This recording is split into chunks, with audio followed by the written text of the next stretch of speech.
जय हिंद दोस्तों, मैं नवीन शर्मा आप सभी का स्वागत करता हूं। आशा करता हूं आप सब एकदम अच्छे हैं, एकदम बेहतरीन हैं। एक बार सारे प्यारे दोस्त बताएंगे आप सब कैसे हैं। उम्मीद करेंगे बहुत अच्छे होंगे, बहुत बेहतरीन होंगे।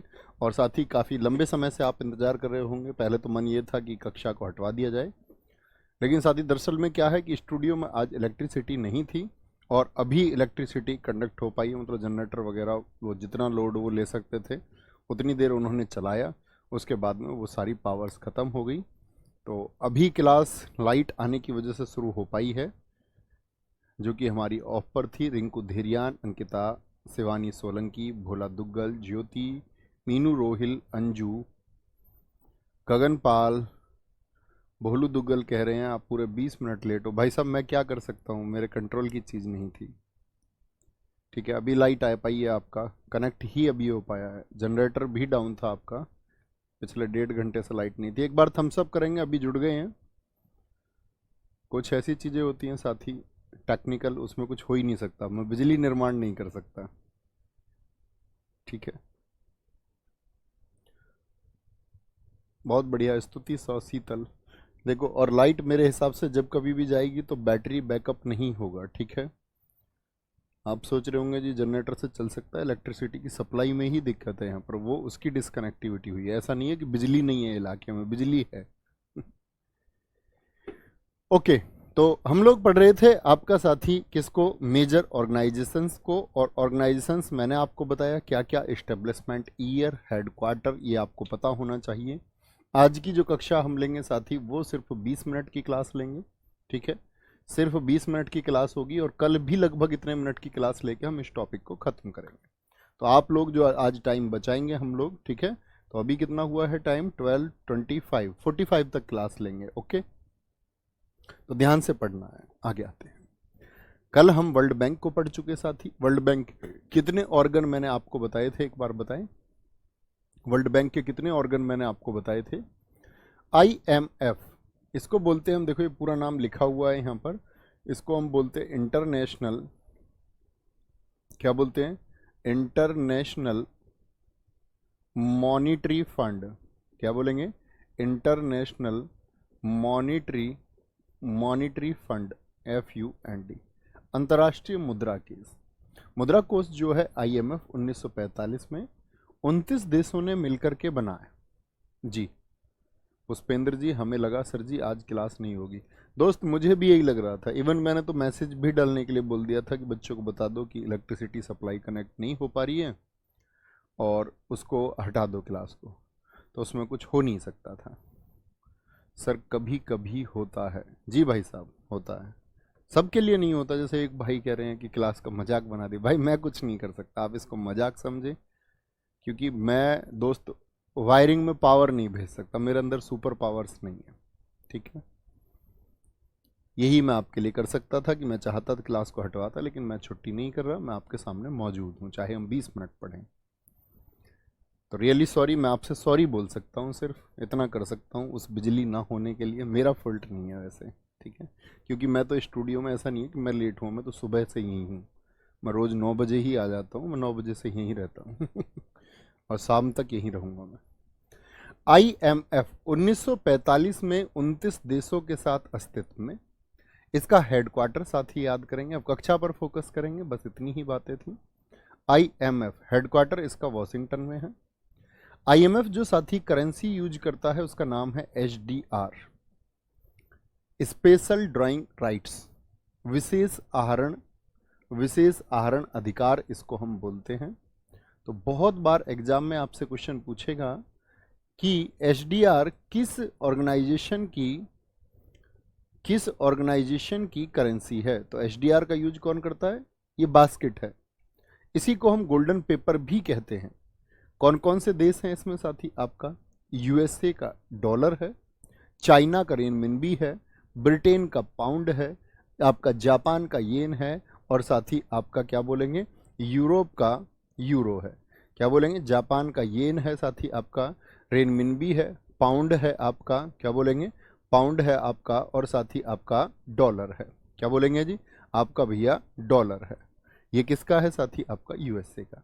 तो ये 5 करेंसी मिलकर के क्या बनाती है, HDR। यानी IMF जो अपने ऋण देता है वो किन करेंसीज पर सबसे ज़्यादा विश्वास करता है? तो क्या बोलेंगे, एक तो भैया आपका डॉलर। डॉलर कहाँ पर चलता है? अमेरिका में। चाइना की पहले मुद्रा क्या बताई थी मैंने आपको कि भैया पहले तो यहाँ पर युआन चलता था, लेकिन फिर रेनमिनबी हो गया। जापान का येन चलता है साथी आपका, और आपका यूरोपियन यूनियन का यूरो हो गया, और एक ब्रिटिश पाउंड हो गया। ये 5 हैं करेंसी जो मिलके क्या बनाती हैं? आपका एचडीआर बनाती हैं। तो कई बार पूछा जाता है निम्नलिखित में से कौन सा है जो गोल्डन पेपर में शामिल नहीं है?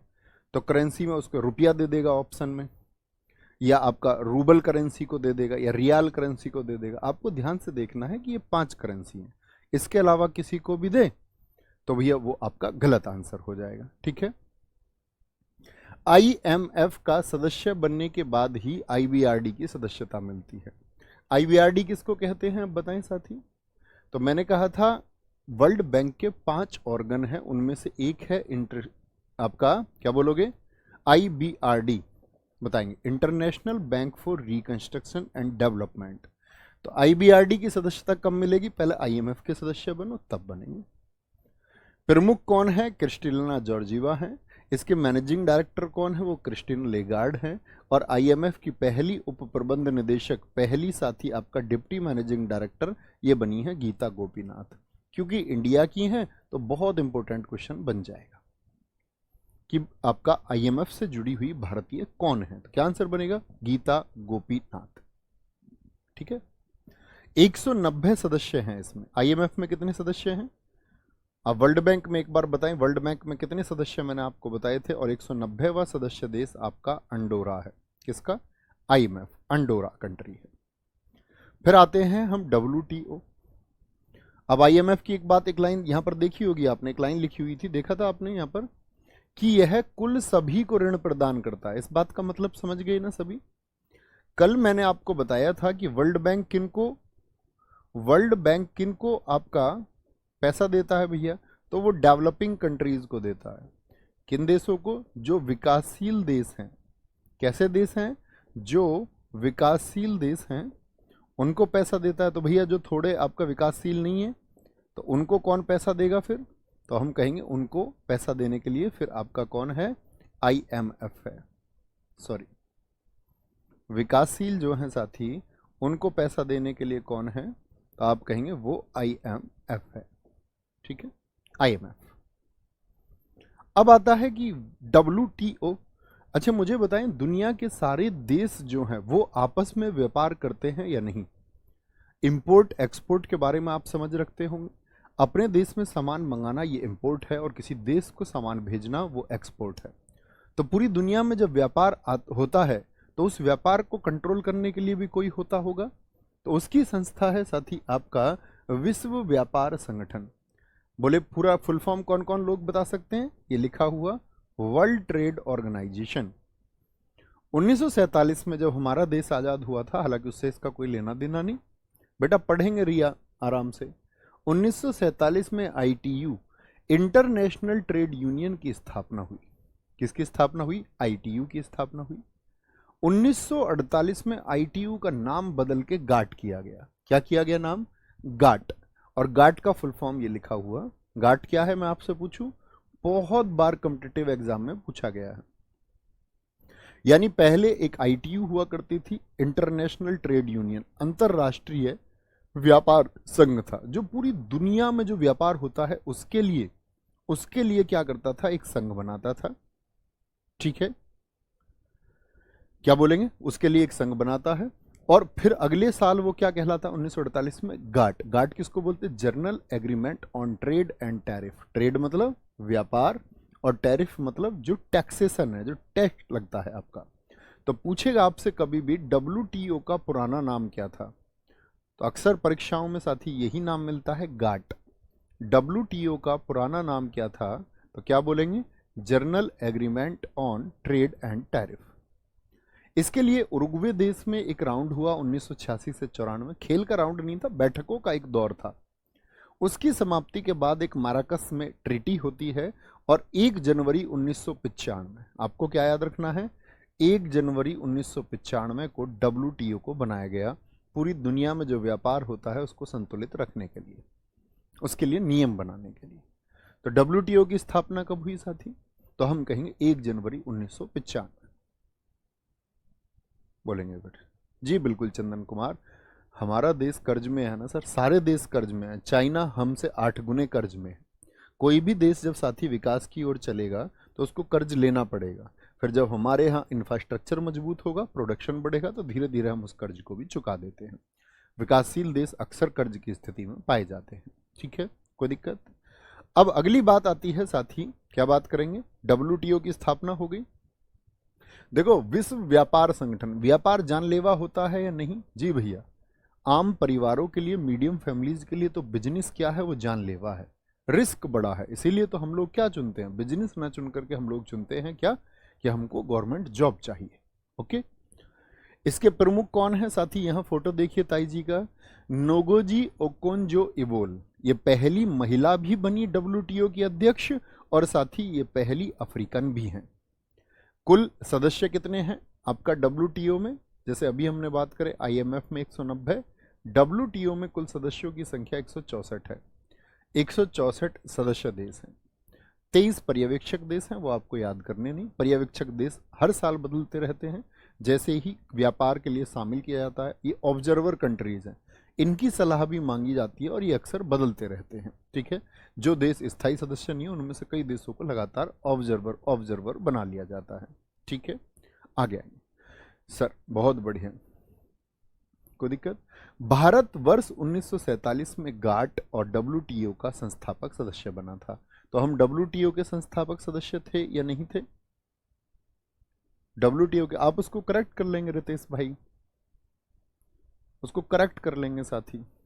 वर्ष 1947 में गाट को डब्ल्यूटीओ का संस्थापक क्या बना था? सदस्य बना था। यूरोपियन यूनियन, यूरोपियन यूनियन से आप क्या समझते हैं? तो सीधी सी बात है, एक आपका विचार जाता होगा कि यूरोप के कंट्रीज हैं। जी हाँ, यूरोप की ही कंट्रीज हैं। ये इसका मैप है साथी। पूछा गया था एक बार आपका एसएससी द्वारा ही, यूरोपियन यूनियन का जो फ्लैग है उसमें कितने स्टार हैं? तो बोलेंगे कितने स्टार हैं भैया? 3 4 7 4 11। क्या बोलेंगे? एक 12। कितने स्टार हैं? 3 4 7 4 11, एक 12 स्टार हैं। यह विचार आया 1958 में, यह विचार आया, लेकिन इसकी स्थापना जो हुई यूरोपियन यूनियन की, वो 1993 में हुई। कब इसकी स्थापना हुई? 1993 में। ठीक है, सदस्य देश इसके 27 हैं, हेडक्वार्टर इसका ब्रुसेल्स में है। कितने दोस्त बता सकते हैं ब्रुसेल्स बेल्जियम में और किस महत्वपूर्ण संस्था का हेडक्वार्टर है? तो जब हम नाटो पढ़ेंगे तब जानेंगे, नाटो का भी भैया ब्रुसेल्स में है। यूरो, इन लोगों ने अपनी एक करेंसी बनाई। इन्होंने कहा हम यूरोप के देश अपनी एक करेंसी बनाते हैं, उसी को पालन करेंगे, उसकी की ताकत बढ़ाएंगे पूरी दुनिया में, और पूरी दुनिया फिर उसको सबसे ताकतवर मतलब करेंसी बनाने के लिए हम लोग काम करेंगे। यूरो का चलन 1 जनवरी 2002 से हुआ। बेटा पढ़ो ध्यान से, प्रवीण कुमार, आरडब्ल्यूए का ऑफिस कहाँ है, ये एग्जाम नहीं आएगा, प्लीज पढ़ें। कुछ लोग ये वही हैं जो ये कहते हैं ना भैया लेट क्यों हो गए। भैया डब्ल्यूटीओ पर्यटन संस्थान भी होता, वो वर्ल्ड टूरिज्म ऑर्गेनाइजेशन होगा, वो टूरिज्म होगा, ये भी हम व्यापार की बात कर रहे हैं। ठीक है, तो 1958 में क्या आया? विचार आया, थॉट आया। स्थापना 1993 में किस संधि? रोम की संधि से। यूरो करेंसी कब से चली? 1 जनवरी 2002 से। कितने देश हैं? क्या सारे के सारे देश यूरो को अपनाते हैं? नहीं, पहले 19 देश थे, अभी 20 देश हो गए हैं, और 20वां देश बना है क्रोएशिया। बहुत इंपॉर्टेंट मार्क करना, यूरो अपनाने वाला 20वां देश कौन बना है? तो आप मुझे बता सकते हैं क्रोएशिया, जिसकी राजधानी जाग्रेब है, क्रोएशिया की मुद्रा पहले क्या थी? कितने दोस्त बता सकते हैं? अच्छे छात्रों से उम्मीद करूंगा अच्छे आंसर की। क्रोएशिया की करेंसी पहले क्या थी? जो छात्र कुछ समय से तैयारी कर रहे होंगे, करंट अफेयर्स में उन्होंने जरूर पढ़ा होगा कि भाई जब किसी की करेंसी चेंज होती है तो वहां से पूछने के चांसेस होते हैं हमेशा कि पहले करेंसी क्या थी, पहले करेंसी क्या थी, बोलेंगे। बहुत बढ़िया, वेरी गुड।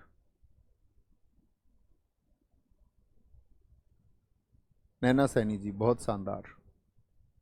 किशन वर्मा बहुत बढ़िया, बहुत सही। मोहम्मद अरशाद इमाम हाशमी, इन्होंने उत्तर दिया क्रोशिया की जो मुद्रा थी पहले वो कूना थी, कूना। बहुत शानदार, बहुत बढ़िया अरशद, गजब। आगे आएंगे। ब्रिटेन 2020 में यूरोपियन यूनियन से बाहर हो गया। इन्होंने अपने यहाँ रेफरेंडम कराया। रेफरेंडम आप समझते होंगे, प्लेबिसाइट, जिसको हम जनमत संग्रह भी कहते हैं। तो जनमत संग्रह जब इन्होंने अपने यहाँ पर कराया तो यूरोपियन यूनियन, यहाँ के लोग क्या हो गए, इससे बाहर हो गए।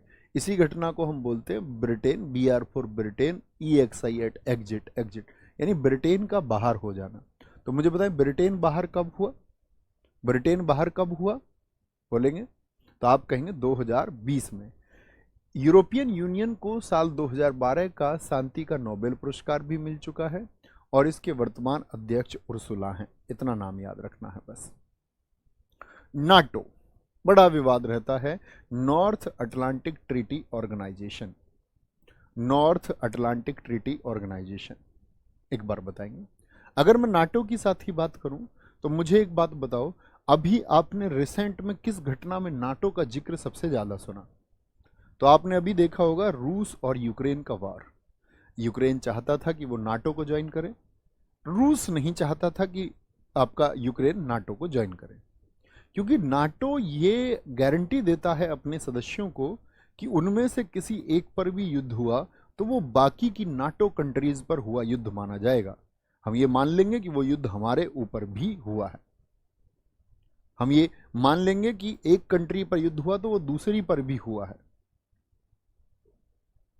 तो उन्होंने क्या बोला आपका कि भाई यूक्रेन अगर शामिल हो गया तो यूक्रेन के बॉर्डर्स तो आपका रूस से लगते हैं, और यूक्रेन के बॉर्डर रूस से लगते हैं तो नाटो की सेनाएं कहां तक पहुंच जाएंगी, रूस के बॉर्डर तक, और रूस ये चाहता नहीं। पीयूष गुप्ता, आप बेटा पागल हो चुके हैं शायद। सर विचार 1993 को आया होगा, जैसे तुम्हारा दिमाग ऐसे खाली है तो उन लोगों का ऐसे खाली नहीं रहा होगा। किसी भी चीज का विचार पहले आएगा ना साथी, है किसी भी चीज का विचार कह रहे हैं कि 1958 में स्थापना होगी, विचार 1993 में आया होगा। तुमसे बड़ा बुद्धू कोई मिल सकता पूरे हिंदुस्तान में? कोई नहीं होगा। एक बहुत देर से यही कमेंट कर रहा है WTO 2 है, बता चुका हूं मैं 2 कौन है। कह रहे किताब लेके बैठा हूं WTO। अरे WTO वर्ल्ड टूरिज्म ऑर्गेनाइजेशन भी है, वर्ल्ड आपका ट्रेड ऑर्गेनाइजेशन भी है। थोड़ी रिसर्च किया करो मेरे भाई। अगर कंफ्यूजन है तो गूगल क्यों है, इंटरनेट क्यों है आपके पास? इंस्टाग्राम चलाने के लिए रिचार्ज करवाया था उसमें, या वीडियो कॉल करने के लिए? आपको इंटरनेट का सदुपयोग करना होगा, उसको यूज करो अपनी इफिशियंसी बढ़ाने के लिए, इस बुद्धि की क्षमता को बढ़ाने के लिए। लेकिन हम क्या करते हैं, उसका इस्तेमाल करते हैं कहां, जहां हमारी बुद्धि की क्षमताएं घटती हो वहां। और वो रायता आके फिर तुम यहां फैलाते हो। कह रहा है कि विचार बाद में आया होगा। इतना भी बुद्धू हो गए तुम? कम से कम एक 6वीं पास बच्चा भी ऐसी बात नहीं करेगा अगर थोड़ा भी जानता होगा। उसको भी अगर सिखाया जाए ना, और कुछ ना बताया जाए कि भैया थॉट पहले आएगा कि एग्जीक्यूशन पहले होगा, तो वो भी कह देगा कि थॉट पहले आएगा, विचार पहले आएगा। मत बनो इतने मूर्ख। आपको लगता है इतने मूर्ख हो के तुम्हें कंपटीशन में जगह मिलेगी? इतने मूर्ख आदमी को तो मोहल्ले में भी जगह नहीं मिलेगी। इतना मूर्ख नहीं बनना है। बी स्मार्ट एंड इंटेलिजेंट, थोड़ा सोचा करो, सब कुछ कमेंट में नहीं लिख देना है। स्थापना 4 अप्रैल 1949 को। इसके संस्थापक सदस्य, मतलब जब ये स्टैब्लिश किया गया उस समय 12 कंट्रीज थी। इसके अध्यक्ष मिस्टर जोन्स स्टोलनबर्ग हैं, कभी नहीं पूछे जाएंगे। सदस्य देश इसके कितने हैं साथी? 32 इसमें सदस्य देश हैं नाटो में। हेडक्वार्टर अभी बताया था इसका ब्रुसेल्स में, नाटो का मैंने कहा था हम पढ़ेंगे, क्योंकि साथी जब नए मेंबर बढ़ते हैं तो सबसे ज्यादा क्वेश्चन बनेगा। इस बार के SSC के एग्जाम्स में आपको एक क्वेश्चन देखने को खूब मिलेगा कि 31वां देश तो फिनलैंड था, अभी 32वां देश कौन बना है? तो 7 मार्च 2024 को स्वीडन बना है। और नाटो, क्योंकि साथी नॉर्थ अटलांटिक ट्रीटी ऑर्गेनाइजेशन है, फोर्स है जिसमें साथी एक काउंसिल होती है, एक सब काउंसिल होती है, एक डिफेंस कमेटी होती है और एक सैनिक कमेटी होती है। ठीक है, बहुत बढ़िया। हाँ बिल्कुल ठीक बात कही है। संदीप लोधी जी ने कहा है ये खाना खाना बना खाना खाते पहले हैं, बनाते बाद में हैं। बहुत बढ़िया जी, बहुत शानदार। चलो, दक्षिण एशियाई क्षेत्रीय सहयोग संघ कौन सा होगा? सार्क इसको बोलते हैं। पहले तो फुल फॉर्म एक दो बार बोलो सारे लोग सार्क का देख के। The south Asia association for regional cooperation. Corporation नहीं, इंग्लिश के दो वर्ड होते हैं, कॉरपोरेशन, कॉरपोरेशन का मतलब होता है संगठन, कोऑपरेशन का मतलब होता है आपका साथी क्या? सहयोग, सहयोग, ठीक है। क्या बोलेंगे? The south Asian association for regional cooperation. ये साथी कौन से देश हैं? ये दरअसल में कौन है? भारत के पड़ोसी देश हैं। इसकी स्थापना 8 दिसंबर 1985 को ढाका में हुई। मोस्ट इंपोर्टेंट और अब तक के संगठनों में सबसे ज्यादा महत्वपूर्ण। सार्क का मुख्यालय और सचिवालय जो बना वो कितने सालों के बाद बना? 2 वर्षों के बाद बना। स्थापना ढाका में हुई, लेकिन इसका हेडक्वार्टर कहां पर है? वो साथी आपका काठमांडू में है। मोस्ट इंपोर्टेंट बात है काठमांडू। और बहुत महत्वपूर्ण है कि इसमें मेंबर कितने हैं, तो क्या बोलेंगे? आपका 8 मेंबर हैं। कौन कौन से हैं साथी? ऐसे बोलते हैं, उधर नाम लिखे हुए हैं, देखना एक बार। एमबीबीएस पानी, एमबीबीएस पानी। तो एमबीबीएस का मतलब होता है आपका भारत के पड़ोसी देशों में कौन? मालदीव हो गया, ठीक है साथी, भूटान हो गया यहाँ पर आपका, इधर बांग्लादेश हो गया आपका, इधर साथी आपका श्रीलंका हो गया, इधर पाकिस्तान हो गया आपका, इधर अफगानिस्तान हो गया, इधर साथी आपका नेपाल हो गया, और स्वयं भारत हो गया। तो क्या बोलेंगे? एमबीबीएस पानी पी के कर ली। M4 मालदीव, ठीक है, M4 Maldives, B4 Bhutan, B4 Bangladesh, S4 Sri Lanka, Pakistan, Afghanistan, Nepal और इंडिया। हमने साथी जो सार्क है इसके 9 ऑब्जर्वर कंट्रीज भी, और आजकल एसएससी सदस्य देशों से ज्यादा सार्क के ऑब्जर्वर कंट्रीज को पूछ लेता है, कई एग्जाम में पूछा है। ऑब्जर्वर कंट्रीज याद नहीं करने हैं, बार बार बदलते रहते हैं, अक्सर बदलते रहते हैं। तो ऑब्जर्वर कंट्रीज क्या हैं? जो सार्क देशों के इस सहयोग पर अतिरिक्त सहायता देते हैं और इस पक्ष के लोग हैं कि इन देशों का जो संगठन है वो आगे आगे क्या हो। ये क्षेत्रीय सहयोग जो है किसका है? साउथ एशिया का। और साउथ एशिया की पूरे विश्व में मंच पर, क्या बोलेंगे? मंच पर आगे भागीदारी बढ़े।